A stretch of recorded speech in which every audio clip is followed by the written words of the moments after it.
세대 철학과 명예교신 김영석 철학자는 1920년 3월 5일생이므로 102세가 다 됐습니다. 그는 작년 말에 김영석 교수의 예수를 믿는다는 것은 라는 책을 출판했고 올해 첫날 기독교 언론과 신년 대담을 했습니다. 그 인터뷰 중에 이런 말을 했습니다.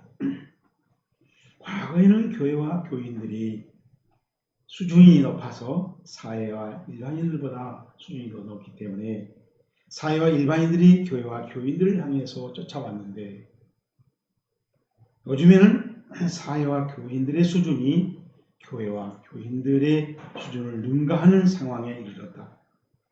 그래서 교회는 쇠퇴하고 교회를 떠나는 교인들이 많아지는 추세이다.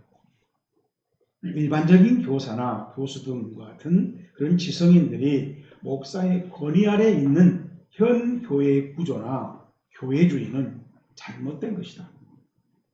예수님은 큰 교회니 작은 교회니 전혀 언급한 바도 없고 각 사람의 영혼 구원에만 관심을 두셨다. 제일 나쁜 것은 교파 대립이다. 6.25 전쟁으로 피난 중에 부산 중앙교회에서 장로교 총회가 열렸습니다. 그때 저는 중앙교회 앞을 지나다가 우연히 한 장로님을 통해 총회 방청권을 얻어 예배당 2층으로 올라갔습니다. 거기서 전국 총대들이 싸우는 것을 보고 다른 데도 아니고 전란 중인데 하며 해를 차면서 너무나 실망하자 교회가 꼭 나를 내쫓는 듯한 느낌으로 총회장 밖으로 나왔는데 부산 미공문화원을 지날 때 어디선가 음성이 들렸습니다. 죽은 자들로 자기 죽은 자들을 장사하게 하고 너는 가서 하나님 나라를 전파하라. 제가 잘 몰랐던 누가복음 9장 60절 말씀이 또렷이 기억났습니다. 그래서 교회에 나가지 않는 젊은이나 학생들을 위해서 성경 공부라도 하자라는 생각이 들었습니다. 순수한 마음을 가진 젊은이 한 사람을 키우는 게 교회 안에 병든 100명의 젊은이를 키우는 것보다 훨씬 낫다는 생각을 갖게 됐고 그래서 51년부터 피난지에서 시작한 바이블 클래스가 2019년까지 무려 68년간 교회 밖에서 이어졌습니다. 나라는 땅끝까지 밀려 위태위태한데 교회는 교회의 특권을 독식하려고 교파 대립하고 투쟁하는 교회주의라는 병이 풍긴 그 악취는 그토록 오랫동안 싫어했던 분이 이 김영석 철학자였던 것입니다. 오늘 설교 본문은 교회가 풍기는 그 향기를 보고 최대, 최고, 최상으로 칭찬하는 바울을 볼 수 있습니다. 18절 봅시다. 내게는 모든 것이 있고 또 풍부한지라 에바브로디도 편에 너희가 준 것을 받음으로 내가 풍족하니 이는 시작 받으실 만한 향기로운 재물이요 하나님을 기쁘시게 하는 것이라. 아멘.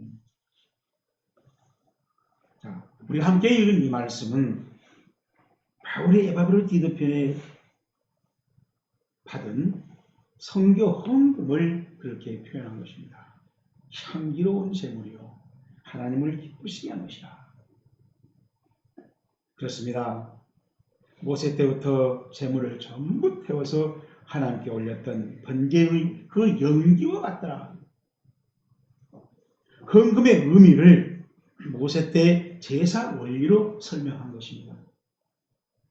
바울은 성경은 자체를 칭찬한 게 아니라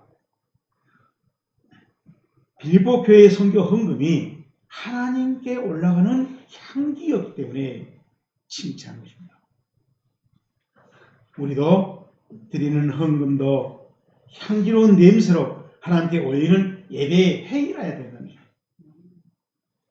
우리가 헌금을 드리니까 하나님이 복을 내려주신 그런 의식을 싹 잘라버리자는 것입니다. 요한계시록 5장 8절에 이런 말씀이 있습니다. 향이 가득한 금대접을 가졌으니 이 향은 성도들의 기도들이라.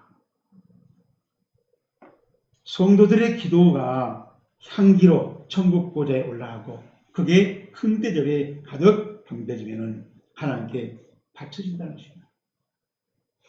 그렇다면 우리의 기도나 또 헌금도 찬송도 다 향기로 올라가는 제물이라는 것입니다. 레위기에 보면은 향기를 위한 제물은 흠없는 생축에 우리의 안수를 하고 그래서 번제단에서 태웠습니다. 그런데 오늘날에는 짐승 제물로 드리지 않고 예배 중에 기도와 찬송으로 헌금으로 자신의 신앙 고백을 담아서 올립니다. 우리는 창세기 4장에 기록되어 있는 가인과 아벨의 제사를 잘 알고 있습니다. 여호와께서 아벨과 그의 제물은 받으셨으나 가인과 그의 제물은 받지 않으셨다. 하나님은 헌금자의 중심과 그 동기를 살피신다는 것입니다. 그래서 바울도 빌립보 교회의 순수한 선교 헌금의 동기를 잘 알아차렸습니다.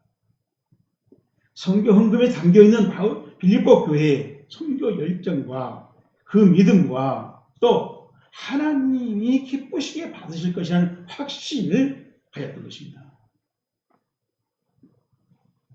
우리나라의 돈은 조폐공사에서 만듭니다.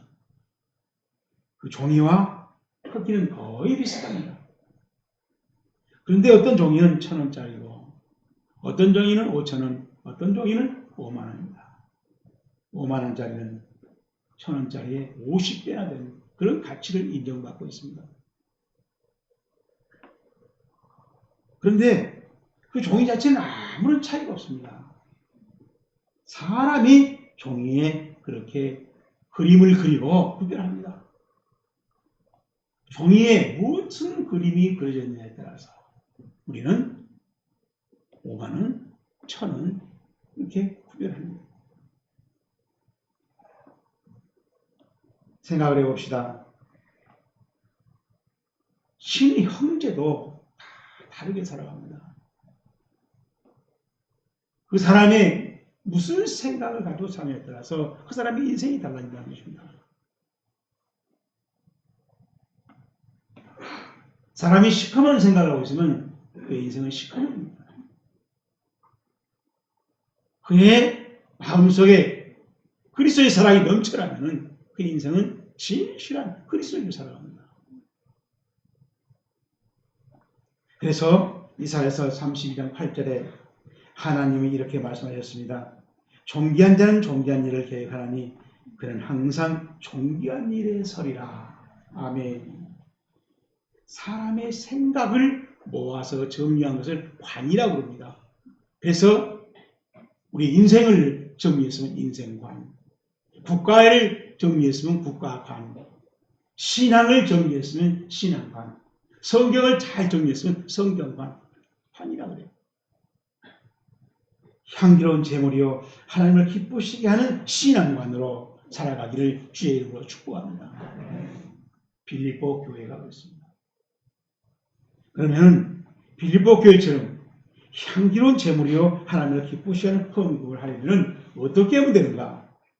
오늘 설교 본문을 좀 더 자세히 살펴봅시다. 첫째로 14절 말씀입니다. 그러나 너희가 시작 내 괴로움에 참게 참여했으니 잘할 거다. 아멘. 너희가 내 괴로움에 함께 참여했으니 잘할 거다. 여기서 말하는 이 괴로움이라는 말은 슬리프시스라고 하는 헬라어인데 이 말은 위와 아래에서 조이는 겁니다. 그래서 압착시킨다는 뜻이에요. 정말 숨도 못 쉬게 힘들게 하는 것이죠. 바울이 십자가의 복음을 증거다 당하는 핍박, 또 환난, 감옥살이까지 모든 고난을 말합니다.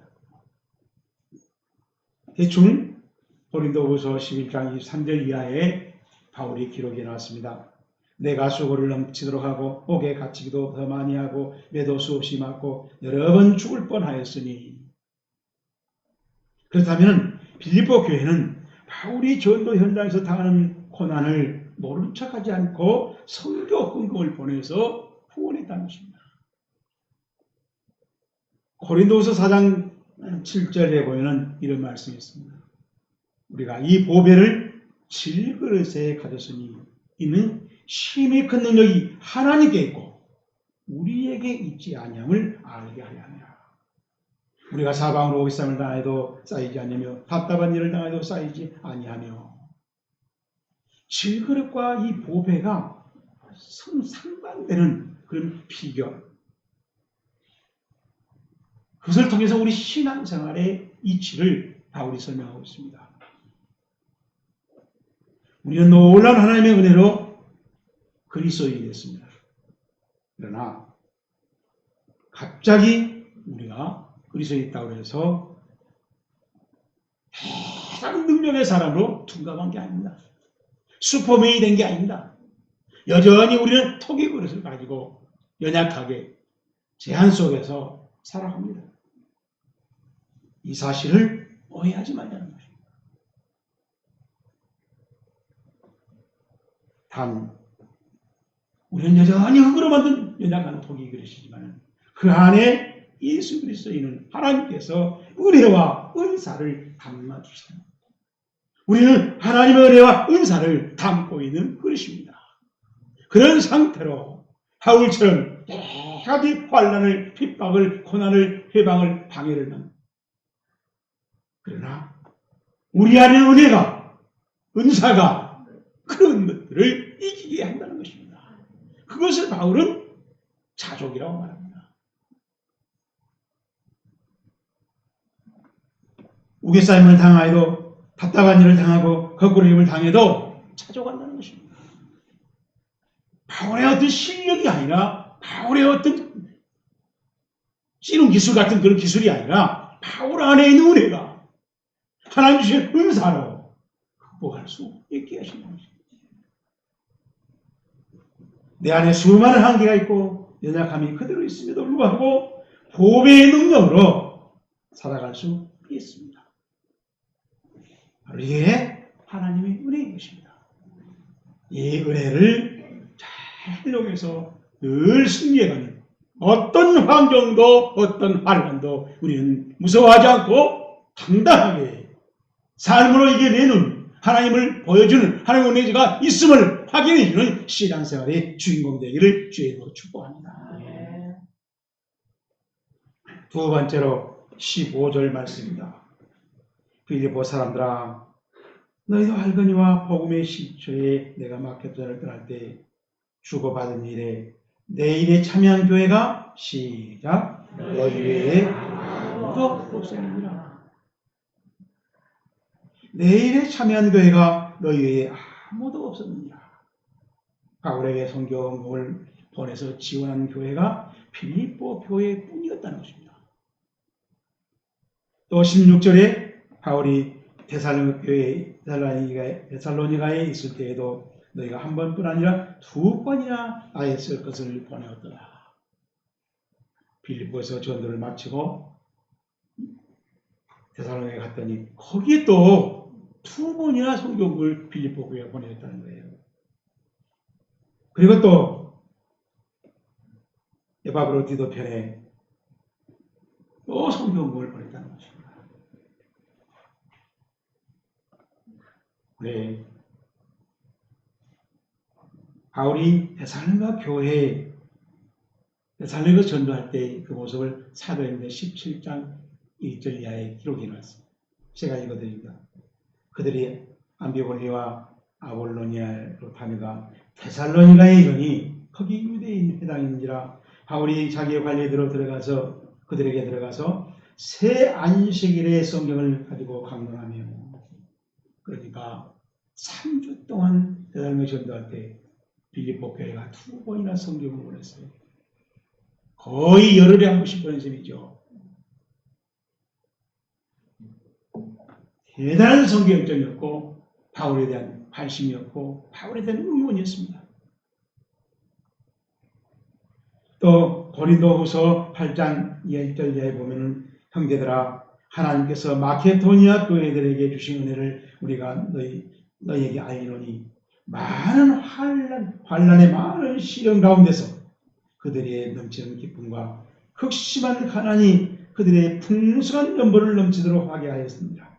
내가 증언하노니 그들의 힘대로 할 뿐 아니라 힘에 친하도록 자원하여 마케도니아는 큰 마케도니아 지역 안에 빌립보가 있고 데살로니가 있고 베레가 있고 아덴이 있습니다. 그런데 그 마케도니아에 속했던 빌립보 교회가 이렇게 바울에게 전도와 성경을 보낼 때 그들은 많은 환난을 당하고 시련을 당하고 있었고 심한 가난 속에 허덕이면서도 이렇게 헌금을 두 번 세 번 보냈다.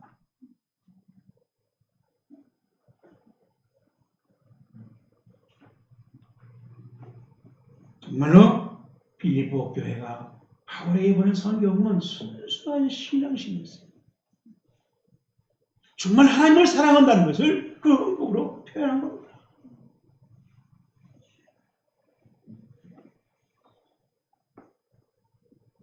여러분, 성경에서 말하는 믿음이라는 것을 꼭 생각하고 그 믿음의 실체를 우리가 붙잡아 보려고 고민하고 기도해서 살펴보면 믿음이라는 것은 말씀의 가르침을 따라 살아내는 삶이에요.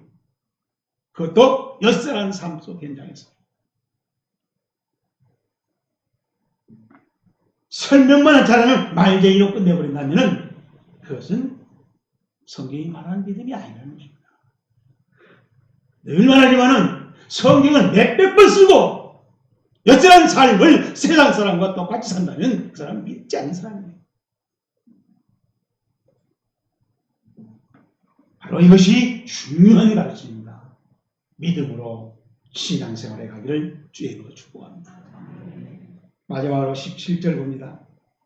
내가 선물을 구함이 아니요 오직 너희에게 유익하도록 시작 풍성한 열매를 구함이라. 아멘. 내가 선물을 구함이 아니요 오직 너희에게 유익하도록 풍성한 열매를 구함이라. 제가 새번역 성경으로 읽어드리면 더욱 실감납니다. 그러니 나는 선물을 바라지 않습니다. 나는 여러분의 창구에 유익한 열매가 늘어나기를 바랍니다.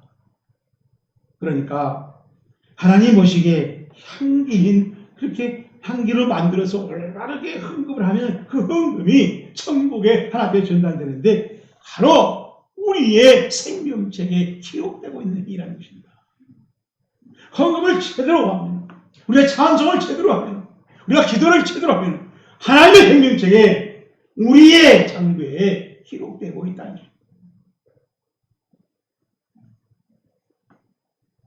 빌립보 교회의 선교 헌금이 하나님을 그렇게 기쁘게 만들었다는 것을 바울은 확신했습니다. 바울은 누구에게 선교 헌금이나 선물을 달라고 구걸하지 않았다는 것입니다. 오로지 선교 헌금이 하나님께서 주신 풍성한 상급이 될 수 있는 그런 기회를 만들었을 뿐이라는 것입니다. 여러분, 우리의 수많은 헌금과 기도와 찬송이 봉사가 하나님 앞에 상급으로 기록되는 봉사여 충성의 일을 주의 이름으로 축복합니다. 19절에 나의 하나님 그리스도 예수 안에서 그 영광 가운데 그 풍성한 대로 너희 모든 것을 쓸 것을 세우시리라. 이것은 바울의 확신이었습니다. 그런데 하나님은 우리에게 필요한 것을 풍성하게 채워주실 때 조건과 범위와 방법이 있다는 것입니다. 바로 그것이 바울은 그리스도 예수 안에서라고 기록해 놨습니다. 예수님 때문에 주시고 예수님의 이름을 위해서 주시고 예수님이라는 범위 안에서 주시고 예수님을 영광이 되게 한 그 목적으로 주신다는 것입니다. 그래서 하나님 나라를 전파하기 위해서 주시고 하나님의 영광을 위해서 주시고 하나님은 풍성하게 주시다는 것입니다. 왜 우리가 기도하고 봉사하고 충성하고 풍성히 못 받는가? 예수님하고 상관없이 내 욕심을, 내 명예를, 내 자랑을 쓰려고 하니까 하나님이 인생에 되어버린 거 아닙니까? 보류하고 심지어는 취소해버린 거 아닙니까?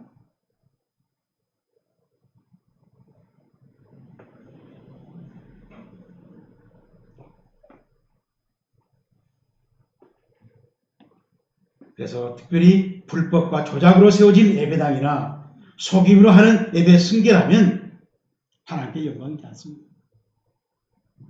수단과 방법을 가리지 않는 부흥은 부흥을 이뤘다면 그것도 영광이지 못합니다. 자기의 이익과 명예를 위한 목회라면 그것도 영광이지 못합니다. 이 모든 것은 하나님이 채워주심이 아니라 자기의 뜻과 노력으로 쌓아갔던 파릇한 일뿐입니다. 그래서 우리는 충성하기 전에 하나님께 겸손하게 기도해야 됩니다. 하나님, 예수 그리스도 안에서 인도를 받게 하시고, 그래서 예수 그리스도 안에서 이루어지게 하시고, 그리고 그 이루어진 모든 것이 하나님께 영광이 되게 해달라고, 그리고 그 응답을 우리가 받을 때 그것이 믿음이 되고, 그것이 하나님의 영광이 되고, 그것이 하나님이 채워주시는 것이 된다는 것입니다. 그래서 예수님께서 가르치셨습니다.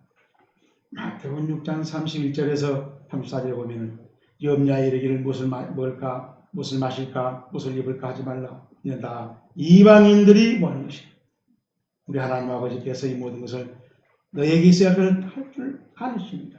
그런즉 너희는 먼저 그의 나라와 그의 의를 구하라. 그리하면 이 모든 것을 너에게 더하시리라. 아멘. 오늘 설교는 믿음을 보게 하셨습니다. 성경이 보여준 믿음은 이 세상을 살아가는 삶이라는 것입니다. 그 삶에 따라서 제자 믿음이니 사도 믿음이니 충성이 말하는 것입니다. 요한복음에 보면은 우리가 사랑이 있는 삶을 보고 시몬이라고 했다, 시몬 베드로라고 했다, 베드로라고 했다. 우리도 시몬도 아니고 시몬 베드로도 아닌 베드로의 수준으로 신앙생활에 갈 수 있기를 주의 이름으로 축복합니다. 그런데 이 세상이 예수님을 죽인 것처럼 이 세상에서 믿음으로 살아가는 성도를 이 세상은 비난하고 해방하고 죽이려고 합니다. 그러나 거기에 예수 그리스도의 진실한 제자가 실존하고 음부의 권세가 이기지 못한 교회가 실존한다는 것입니다. 바울은 주 안에서 음부의 권세가 이기지 못한 교회로, 그리고 하나님이 보시고 인정하시는 사도로 그렇게 살아갔습니다. 빌립보 교회도 환난과 핍박과 가난 중에도 바울과 한통속이었습니다. 그게 천국에서 빛나는 열매라는 것입니다. 저와 여러분도 천국에서 빛나는 열매를 풍성히 쌓아가는 신앙생활이 되기를 주의 이름으로 축복합니다.